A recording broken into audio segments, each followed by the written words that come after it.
В Устьянском районе завершились отчеты правительственной группы под руководством Алексея Колодезникова, министра ЖКХ и энергетики республики. Рабочая группа охватила все населенные пункты Арктического района. Подробности в материале наших коллег.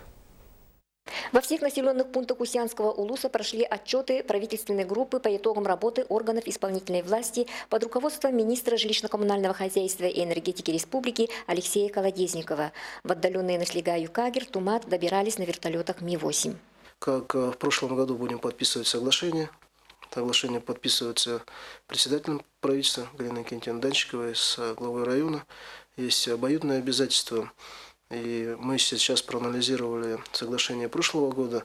Оно исполнено достаточно хорошо и со стороны района, и со стороны органов исполнительной власти. В целом, те поставленные вопросы, да, и задачи, которые были определены и в 2015, да, и в 2014 годах, в основном решаются, основные вопросы обеспечения связи. Для жителей Устьянского улуса остро стоит вопрос обслуживания операторов сотовой связи, интернета и многоканального телевидения. В Устьянском районе операторы по доступу в интернет осуществляет компания филиал Сахателеком ООО «Ростелеком» и компания ООО «Якстар».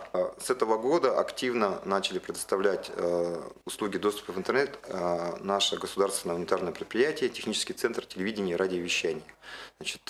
Более того, в депутатском они планируют проложить оптоволоконные линии связи до жилых домов. Туяра Семенова, НВК «Саха», поселок Депутатский.